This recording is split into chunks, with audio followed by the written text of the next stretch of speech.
Hi, welcome to Conversations with Caffeine. I am here with artbully, who is a Memphis rapper. She also works in youth development at MMI. She just released her new album, How to Shine in the Rain. So we are going to have a conversation over Chai Latte about her new album, as well as her experience working at MMI. So are you ready? I'm ready. Alrighty. They say they want an anthem. Real nigga language only, I don't understand them. I switch lanes like I've been swerving. I do everything and add some. Put some bourbon in my herbal, put some pretty in my passenger. Ayy, yeah, they say I'm going platinum. Might go crazy on the beat and say some shit that they can't fathom. I'm so solid and unbothered. I'm so pressure, I'm so passion. Call me Michael, I'm so bad, bitch, call me back. So thank you again for joining. So my first question is, what is the meaning of your stage name, artbully? Okay. To me, I don't know. Sometimes I feel like it feels self-explanatory, but then people be like, so you mean like you a bully? I'm like, no, I'm a art bully. I'm a bully with the art. I came up with the name because I knew I wanted to change my artist name, or really have an artist name. I've been performing under Be Like the Sting, which was my Instagram name back then. That's cute. Thank you. People were sad when I changed it, but I'm like, nah, I need a name that can grow with me and be like the Sting. I just can't see calling myself that forever. Really? Not forever? Nah, I wanted it to be Sting. And I was like, it's a band called Sting. You can't be Sting. But anyways, yeah. And I would have just been Bully. But there's an artist named Bully. So yeah, Art Bully kind of came to me. I was at a show and somebody was talking about people making like violent music, rappers making violent music, and we wanted to do something different. And it just kind of dawned on me, like, if I feel like I'm a bully, what am I a bully about? Like, what do I get in that mind state when it comes to it? It's art. Making art, I feel like I always say I'm a dreamer, and then immediately after I'm a doer. I don't just dream, I do. And so yeah, that's what the name means. It's like that's the essence, what it feels like for me in making art. I want to be a bully about it. And do you think that's your alter ego, art bully? It's definitely me. It's me. I wouldn't say I have an alter ego. So you just like that 24/7? Yeah, it's my personality, for sure. Okay. And I would say because I didn't plan on making music, it just was a couple years ago, I figured out I could rap. I was like, oh, okay, this is cool. Let's see where this goes. So what really inspired you to become a rap artist? Just random, like one day you was just like, hey, I can rap. It was 2020 and I was kicking it with some friends and they was rapping and they was like, rap. I cannot rap. It was like an Issa Rae moment almost. Type shit. I was like, I can't rap. So I wrote something and then when I said it, they was like, oh shit. Like, you can rap for real. Yeah. And I think for me, it was the idea of like, I love who I am and I know who I am. But it was something really beautiful about having this thought in my head, something that nobody had heard before, and saying it out loud and being like, oh, y'all like this shit? Oh, okay. Let me keep going. Don't mind if I do. So yeah, and that rush that you feel when you perform. And I feel like making music for me started with wanting to perform. Like, I've always been a performer, but I stopped performing as a singer a long time ago. So rap just kind of gave me another opportunity to do it. And it felt so good. Like, it is the best feeling in the world, getting up in front of people. So it doesn't make you nervous? Do you feel nervous when you perform, or it just comes? Sure. But is it like happy nerves? I feel like you have to tell yourself, I'm not nervous, I'm excited. You know what I'm saying? I'm excited. Like that. And I also like pray to myself, like, God, you gave me this gift. Give me the strength to share it with people and not be afraid to do it. So yeah. So let's talk about How to Shine in the Rain. What inspired you to create an album based on life lessons? It was really that there were certain lessons that I feel like I kept having to learn over and over again. And I wanted to really cement, you know what I'm saying? Put it on wax. I've learned this lesson. Yeah. And I feel like my music really speaks to me a lot. I'll write something and it's true for me in a moment, but then I hear it back later on and I'm like, damn, that is so true. So I wanted to make songs that really spoke to me about these things that I've learned, almost as a reminder to not need to learn them again. Right. No, so do you go back and do you often like when you are in your feelings or when something does happen, you're like, let me go back to this. I know I wrote a song. Do you go back and listen to it? It don't even be like that for real. They don't? Nah, it'll be like I'm listening. It'll be, because I don't know if that's weird, but I don't really listen to my music all the time. Really? Not for real. You don't have to listen to like perform like, okay, let me make sure I remember this. I don't want to get on stage. Now, yes. Okay. But that's like rehearsing. Okay. I feel like I listen to a lot of music. I love music. I listen to it all the time. So listening to mine all the time is kind of taking time away from my study of music in general. I know what the songs, I wrote it. I already know what it's Well, you about. should feel good. You should be like, I did that. You don't be like, but that's what I was going to say. Sometimes I will hear a song of mine because it's all on my phone. So like if I have my phone on shuffle, I'll hear a song. And yeah, I can get emotional or really have that moment of like, yes, you been that nigga the whole time. Like they pop up almost as like reminders. So yeah, I wouldn't say I listen to my music all the time, but I definitely, and I don't listen to it to try to get through a certain situation. If I'm in my feelings about something, I don't go back and listen to it, but I just feel like it always pops up at the right time, and I'm like, yep, I needed to hear myself say that again. That's probably God telling you that, like, you need to listen to this. Not for real. And it'll be like a situation I'm going through where I wasn't going through that situation when I wrote the song, but I needed to hear myself say what I said in the song for this situation. Exactly. And it just makes even more sense. So. And when you making this, did you also think about other people who's probably going through what you went through? Did that come to play, or you just like, I need to get this out for me? Maybe for two of the songs, I feel like the message is kind of outward. Tantrum, that's actually the last song that was on the album, the last song I made for the album, because it starts off with, they say they want an anthem. Because, yeah, I kind of feel like if I'm making music that people feel like could be an anthem, or like for people who are like me, what do they need to hear? Right. And so that's what that song was. And then the last song on the album is With You in Mind. So that one's definitely for other people. Yeah, I think Preaching, I really like that song. Thank you. I'm like, oh yeah. Thank you. I like that. So while making this album, did you encounter any new lessons while making it? For sure. A good one I would say is that like God's timing is everything. Oh yeah. It's everything, because the name of the album was not How to Shine in the Rain. I actually came up with that name after I thought I had finished the project. And then the name changed as I'm going through the mixing process with the engineer. I ended up removing a song and adding a new song. And it was like, because I was inspired by something. Actually, 2 songs ended up changing. I added 2 songs, and then I removed 1 song. And that was going to be one of my questions, was like, what song did you add or remove at the last minute while making this album? So Preaching is the last minute addition. Okay. Again, I thought I was basically done with the project, but I didn't think I had the intro quite right. And then this producer, his name's 88J, he's in Atlanta. He sent me the beat for Preaching and for Boom with A-Dub. And I just was like, this is perfect. Like, these 2 are perfect. And I knew Preaching was going to be the intro. I didn't know what it was going to sound like. And that song was actually kind of hard to write, because I knew what I wanted the feeling to be, or what I wanted it to say, but I had to figure out the right words. So I went through several versions in like a week trying to figure out. That's quick. I don't know. I actually don't know other people's process. So that's quick though. And then there's a song called Hold Me that was on the project that isn't anymore. R.I.P. to Hold Me. Maybe people will hear it sometime. So are you creating another album to like add those songs that you didn't add to this one, or? I mean, I have a lot of music. Like, I have so much music.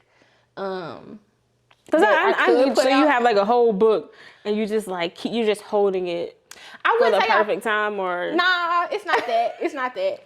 Because some artists do that. They be having some really good music, and they don't release I feel like it to stuff the like world. that is unfair. Because why you keeping But you're doing the same thing. Nah, okay, no. But me specifically, I'm not holding it for any particular reason. Right now, I do have a concept. And maybe that's more so what it is. I like to move more so off of a concept or a thought, or like a feeling. I need to say something about this, or I need to yeah, it'll be like, I want to say something about this. And the songs just have to fall into place, or typically new songs will be created. So yeah, I definitely move off of like I said, God's timing. When the song is supposed to be written, it will be written. If a song that I already have written is supposed to go on a project, I'll know when that time comes. Okay, but okay, so we'll hear some of the songs, maybe. For sure. And honestly, if you come to a show of mine, I perform unreleased music all the time. Like, at one point, that was almost what all my sets were, and I really had to be more business minded, maybe. And like when you perform, people want to hear that music, and if they go to hear it and it's not there, they be disappointed. And they not finna go looking at the other stuff trying to see. They looking for that one song. Yeah. So nowadays, I try to limit unreleased songs to just one song, and that's it. I'll do one unreleased song. Everything else has to already be out so that people can actually go and hear it and enjoy it. So is there a song that you like to perform on the album or off the album? Like, what's your favorite? Or do you have a favorite? A favorite song in general on the project? Yeah. I don't know. That's like they're all my children. Yeah. Like picking a favorite kid. I know that's a hard question to ask, but some people are like, yeah, I like this song because of this and that. But I was just curious to know. Yeah. I feel like I like each song for a different reason. Okay. And so I performed them in different settings. So like this weekend I did 2 shows, and I did totally different songs from the project at each show. One show was more intimate, so I did slower songs, just songs that feel more intimate or more personal. And then the show that I did yesterday, I'm performing more hype songs because it was a festival. Okay. But as far as favorite one to perform, I perform In Flight all the time. Oh, I love that one too. Yeah, I perform that one all the time. Although I won't say it's my favorite. It's just the most personal. It's definitely the most personal. And I feel like it's a great way to be vulnerable with people. I think it's important for artists to be vulnerable. So it's an opportunity for me to be vulnerable with people. Yeah. And it's long. I love a long song. You can go on for that long? Yeah, my favorite type of set is 30 minutes minimum. Ooh, that's nowadays. Now, if you're watching this interview, you asked me to do a show, and I said no. Oh, I'm sorry, but if I can only do 2 or 3 songs, I don't even want to go. What? You know what I'm saying? I'm a storyteller by nature. Stop. I need time. Now, what if your fans they're like, oh, I want artbully. Oh, I wish artbully was here. I need more time. You gotta be with your people. Yeah, give me some time with them. Give me some time. She's gonna start doing sets that requires 2 or 3 songs. They want to see you. You gotta be out there. They can see me on Instagram if they wanted a little taste. That's what the internet is for. A little taste. But I feel like I don't know. Like I said, I like to perform, and so that just feels too short to perform. Like, no, I get it because you seem to express and you seem to really like to just be out there and enjoy the moment and stuff like that. So I can understand why 30 minutes is perfect. Or if it's like 1 billion people at the show. Ooh. I mean, artists. Oh, artists. If it's a whole bunch of artists performing, man, when on the set am I? Because if I'm not right in the middle, I don't even want to go. Well, do you have to show up? Can you show up like 30 minutes before your set, or what? It's not really about that. I feel like it's funny. People, when they do showcases, they feel like the headlining spot is like the valuable one. But most people at the show will have gone home by that time. If it was a couple of people on the show. I've seen that happen before. Most people will go home. So my sweet spot is right in the middle. Right in the middle. Yeah. Everybody's still there. Still got that energy? Yes. At the beginning, ain't nobody there. At the end, most people have left. Yeah. But yeah, I do like to perform right in the middle. But even then, I'm like, I don't even want to have to think about all that. Yeah. I just rather do, if you got 30 minutes for me, yes. 25, 20. Well, y'all hear that? You can only book her if it's 30 minutes long. So be prepared. Somebody gonna say something to me as soon as they see this. It's like, oh, okay, so that's why. That's why you didn't show up. Okay, I am a little, but they ought to be butthurt. They got every right. I never accept something unless I actually want to do it. I don't believe in just doing stuff just because. That's good, because it don't come out right. Yeah, I ain't gonna go. I don't want to feel pressured. Yeah. You know what I'm saying? Yeah. I want to actually be there. Yeah. Yeah. So were there any artists that influenced you in the production or writing of your song? No. I feel feel like people always think I'm capping when I say like I'm inspired by artists, but I don't know that I would say influenced, because I really did not. That's not how my journey to music. That's not what it looked like. I didn't want to be a rapper, so I didn't grow up looking up to rappers. I listened to a lot of R&B or like bands from London or something. Like, I listen to a lot of different music, so I don't I do listen to a lot of rap music too though, but I never hear a song and be like, oh, I gotta do that, except maybe for a long song. I love a long song. So I did want to make sure with the project that I had songs that like you can actually listen to. It's not, you know, you can put it on and it's gonna play for 4 minutes. For 4 minutes, which isn't even that long. I was gonna say that's more like a norm, you know. I feel like 2 minutes and 30 seconds is like industry standard for a song. And then nowadays maybe like a minute 30. The songs be real short, which I love. I like short songs too, and you go get your streams from me, because if I like it, it's on repeat all day. If I like a song, I'm listening to it all the time. I'm like that too though. Unfortunately, like I can go 2 weeks listening to the same song, same album, and it's like, okay, just like I have to force myself. Like, okay, girl, you gotta switch it up. You I'll can't put 1 or 2 more songs in the rotation, and even then, if I'm on it, I'm on it bad. Right now, I'm real bad on what is it? Okay, Sarah.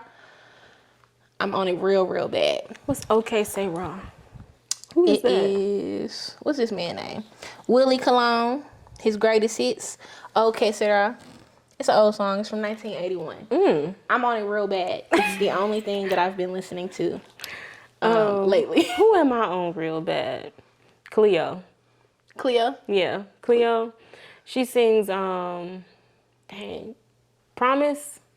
I'm not finna sing that. But anyways, nope, I'm not doing that.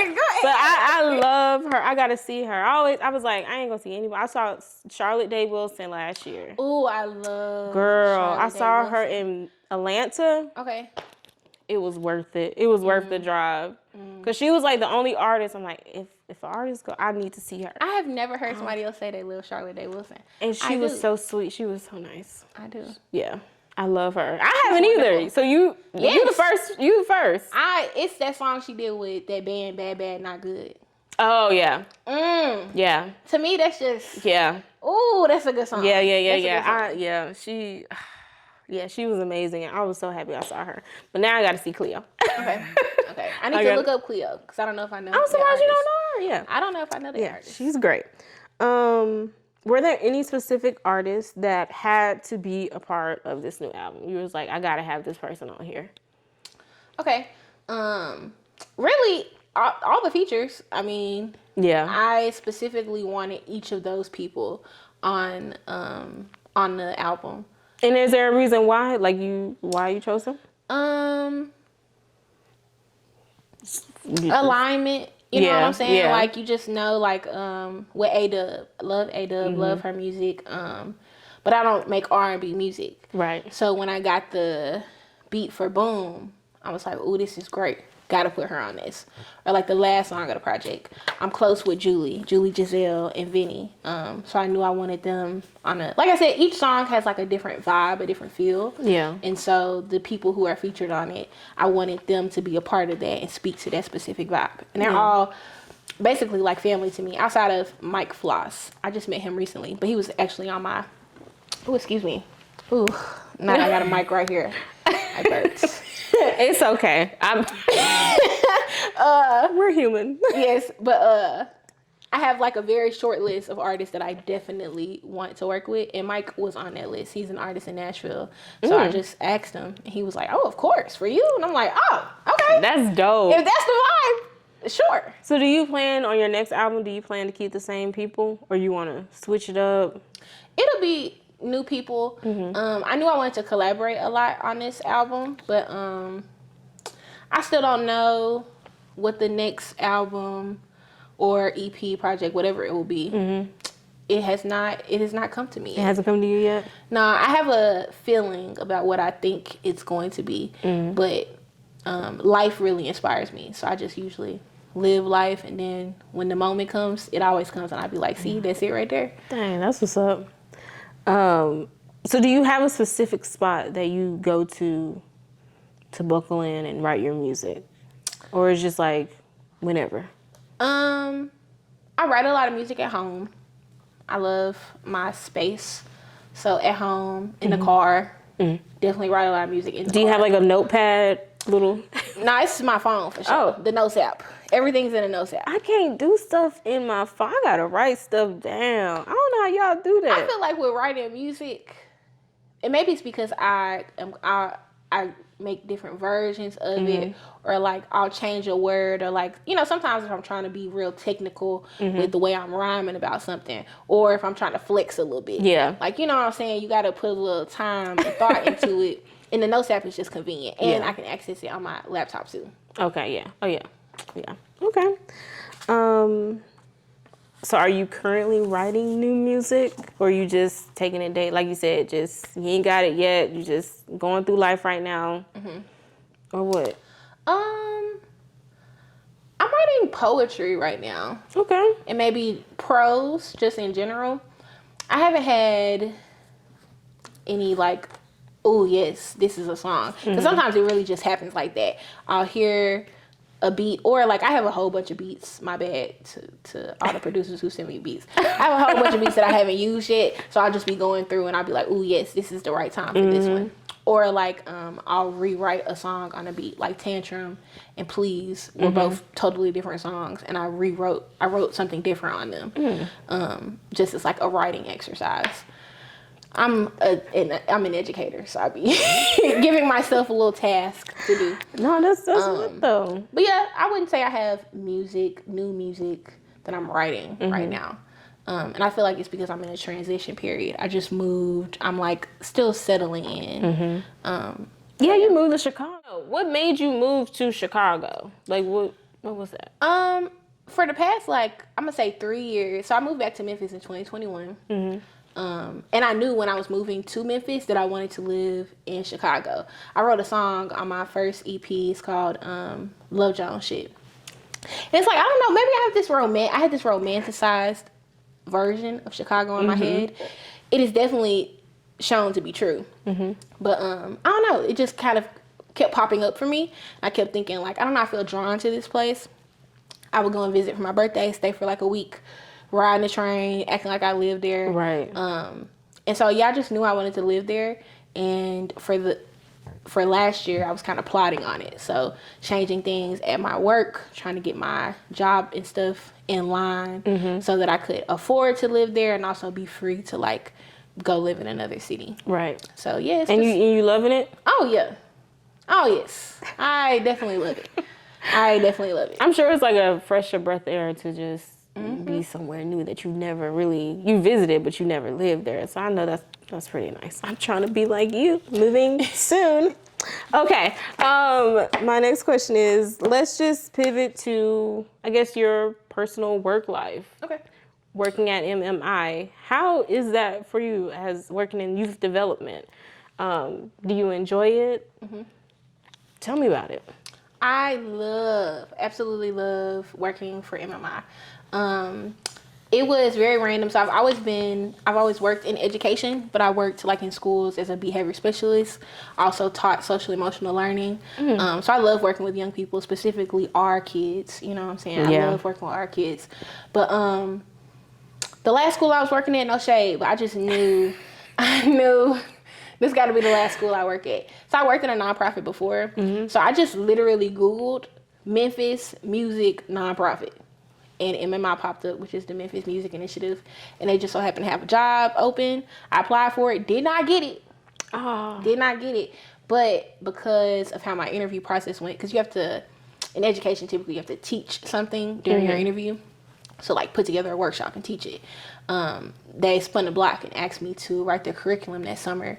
Oh, wow. And after that, then they hired me to work there. So I worked there it's been like 2.5 years maybe. I absolutely love it. I feel like it is the best job for me specifically because I'm a creative and because I love working with young people. It's like my two passions put together. So it's a dream job for sure. So you don't feel, because I know I've talked to some teachers and they're like, oof, I just can't do it anymore. But you don't feel that way. Well, it's because I'm not teaching no more. That's the beauty. But you're around the youth, right? Yep. So. But I'm around young people who are creatives. So my job specifically, so I write the curriculum and I design like the program experiences.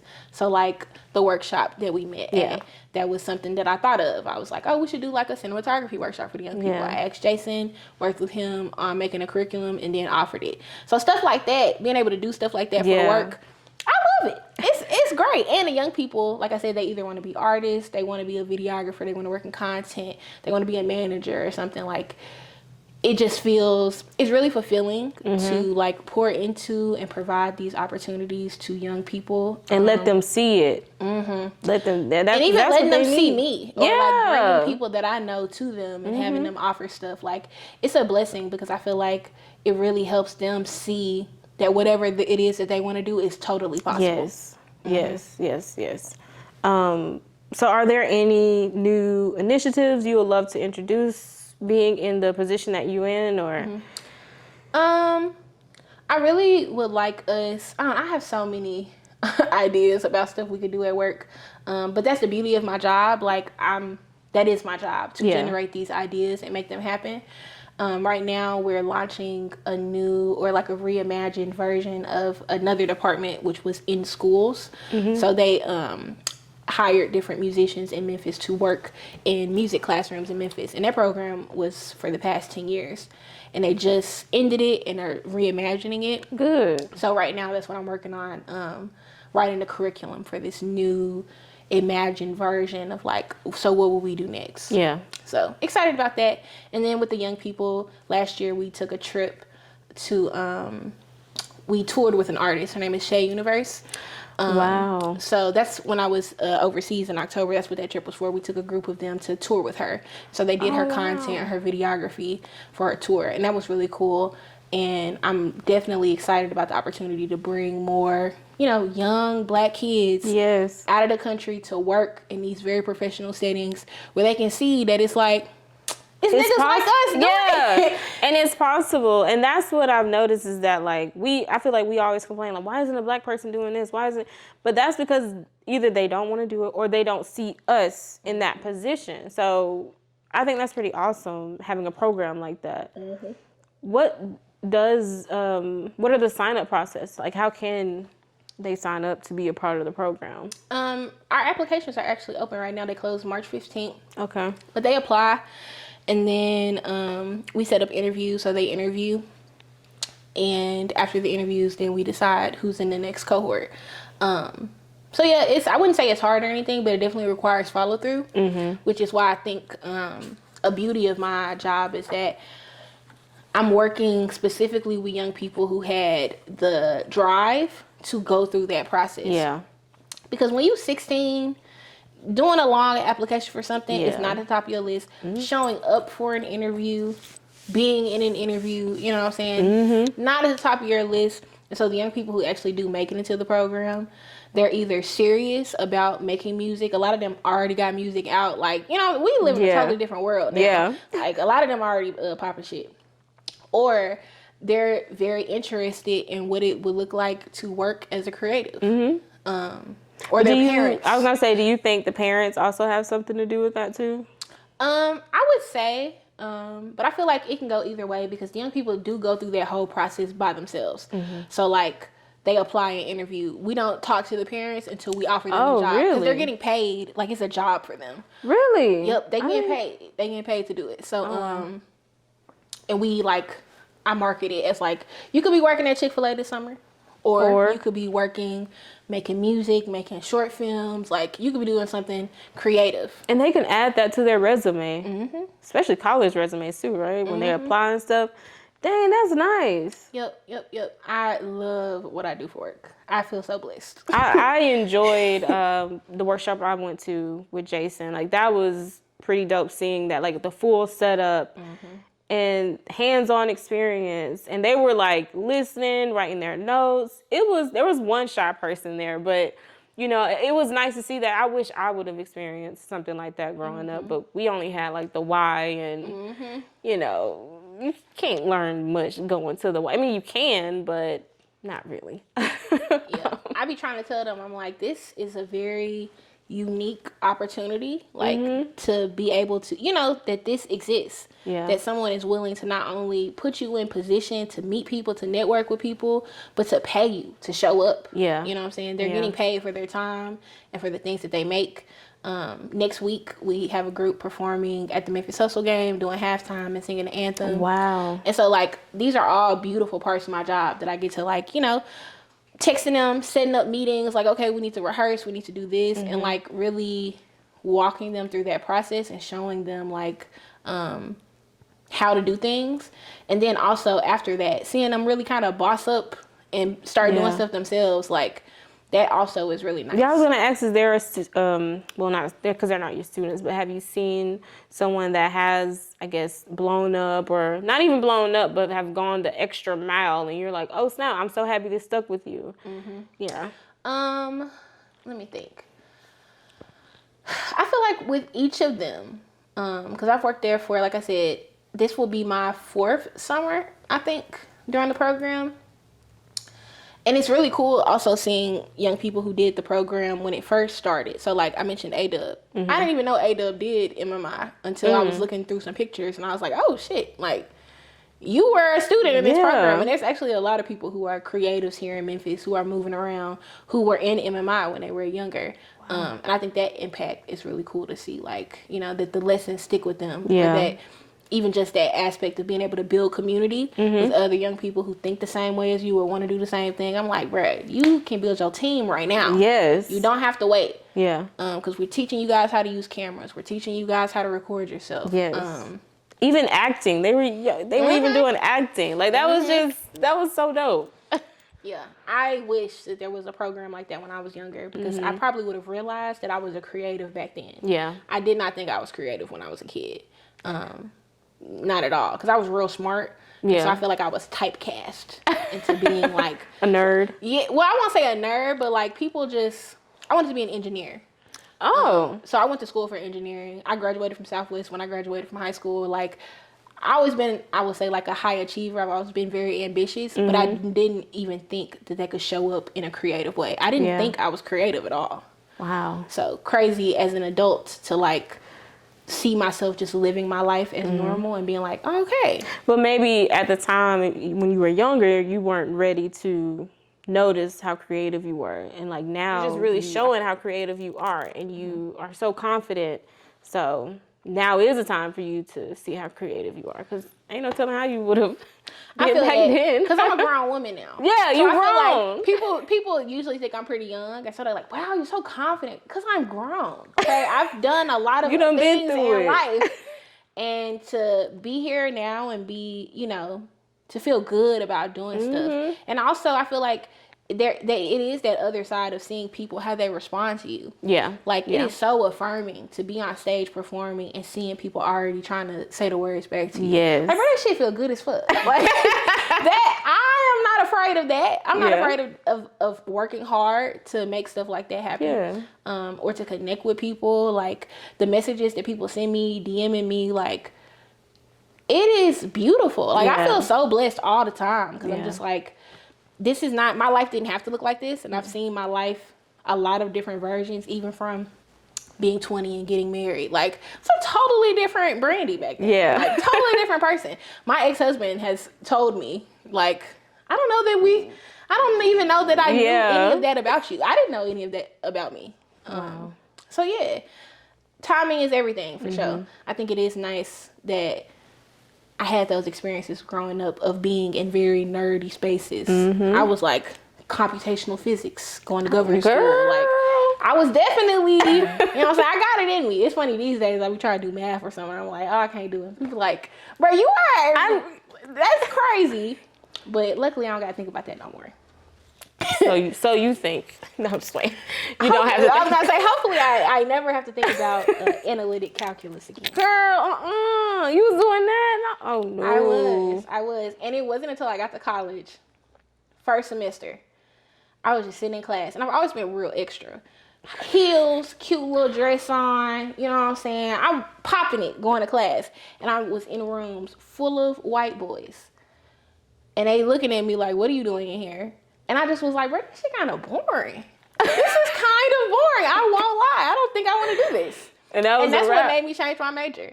That plus I also got my first job working in a school. So I was working in a geometry classroom. And just working with the kids, I just was like, dang, like I actually really like working with young people. This is pretty cool. So that's what got me into that career field. And I'm glad that I stepped away from the nerdy, sciencey things, because although I feel like you can be good at a lot of things, but you don't have to do everything. Yeah, you don't. Yeah. You don't. Okay, well, that is a wrap for that. I really enjoyed our conversation. We're gonna play a game. Okay. This game, I don't know the name of it, but the game we're gonna play, since her album is called How to Shine in the Rain, we are going to play some songs that have rain or shine in it, and we have to figure out which one it is. Okay. So.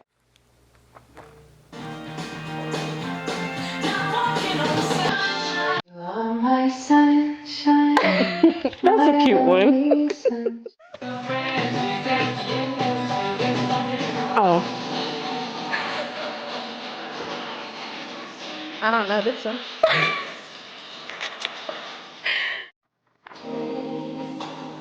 No. Tell me, baby, can you stand the rain? Oh, wait.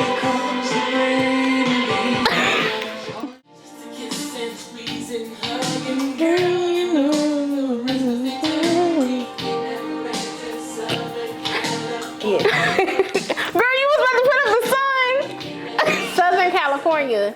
Rain in the rain. I think it's a tie. Actually, I won, but it's a tie. Okay. I didn't know it was a competition. I would have No. I would have tried harder. This is cute. Thank you. You can keep them if you want. Yes, I will. Actually. Okay. I will. You gonna see me on my page. So thank you again for joining. I enjoyed our conversation. I hope you enjoyed it too. Thank you all for watching. There will be more. And please go check out How to Shine in the Rain. Where can you go to listen to it? Tell the people. Listen to it everywhere. Anywhere you listen to music. How to Shine in the Rain. My artist name is artbully. It's one word, all lowercase, ARTBULLY. And yeah, give it a listen. I hope you like it. Yep. All right. Bye. Hey, bully, you a bad one.